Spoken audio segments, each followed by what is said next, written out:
Next house, this is Casa Quiapo from Quiapo, Manila, built in 1867 in the ownership of Don Rafael Enriquez. And this house was designed by Felix Rojas y Arroyo. He was the first ever Filipino who practiced architecture here in the Philippines. And then way back in 1860s, it was said that this house was the biggest and most elegant house around Quiapo. And actually, as you can see, we have here the logo or seal of UP. By the way, that's original because way back in 1908 to 1926, this house served as the first ever building of University of the Philippines School of Fine Arts, wherein their director was the owner himself, Don Rafael Enriquez. And some of our national artists like Fernando Marsolo, Carlos Botong Francisco, and Guillermo Tolentino used to study here in this house. And then later on, UP School of Fine Arts was transferred to Padre Faura Street, Manila. And then right now, we're not going to visit the second floor. They're just repairing some parts of the house, the second floor. So we're only going to visit the first floor. But before we proceed, let me just discuss the doors.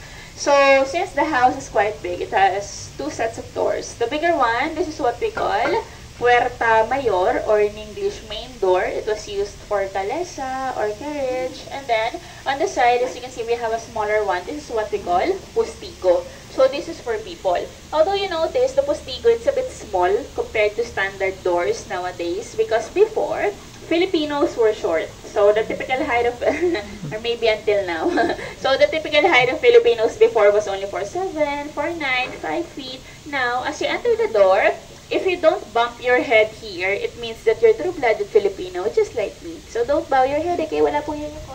Ganun. Yuyuko. Ito mataas ka. Hindi. Okay ata. Pag-connect. Yuko. Ay, pipit ka na. Ako, try. Ate, pinakamari.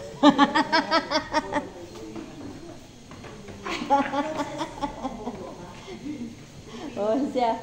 Foreigner kayo mo po. Okay, sweeties. So then, usually the walls of the house, which is made of stones or bricks, that's usually a replica. But if you take a look at the floor, it's also made of stones, but this is actually original as well. And this is what we call piedra china, and it came all the way from China. Okay? And then the candelabra or chandelier, also original, except the candles. Before, they used real candles to light up the chandelier. Okay? And anything that is made of wood inside this house, like the door, the pillars and posts, the staircase, the floor, anything that is wood, that's original. Okay? So only the walls, those are replica. And in the original structure of this house, to your right and to your left, is used to be the garage or garahe for kalesa and carriage. That's why it has high ceiling.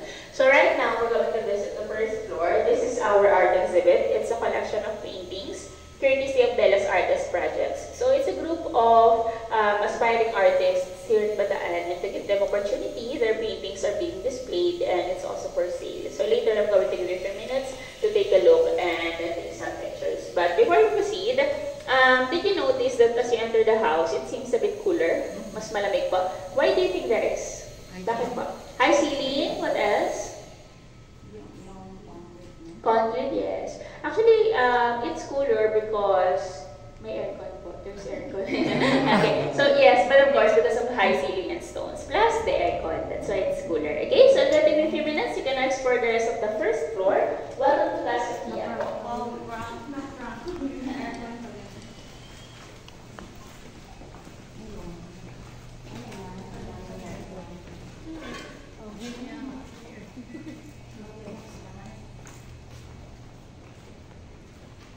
Ah, may aircon nga dito.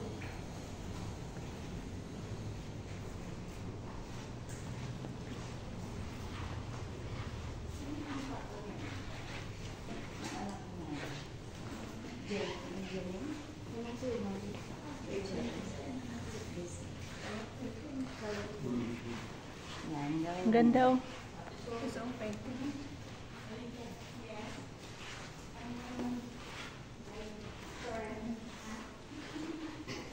Ito yung Mount Samat oh. Tingnan nga natin.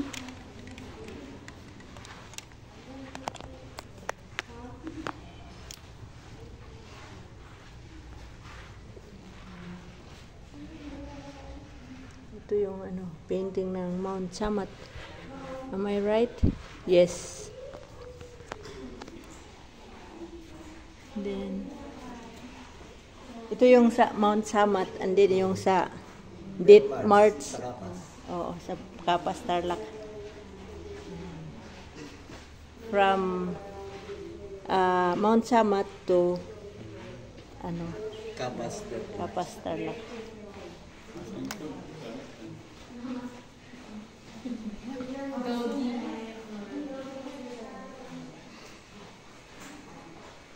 Wala bang hahablot dito?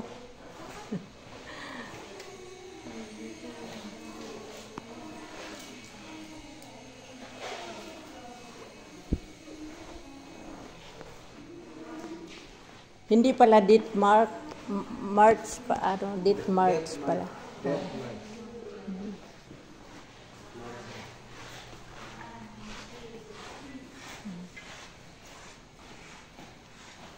Ayan. And for my room, by the way, later after that, or maybe later in the afternoon, you want to visit this house again to take some more pictures. When there's no one around, we can go back. Okay? So this house is open for viewing even after the tour. So later, if you want to visit the house, no need for it to remove your footwear. Okay? Pwede pong balikan. Ayan. So siguro po mga hanggang 4 or 5 p.m. para medyo maliwanag.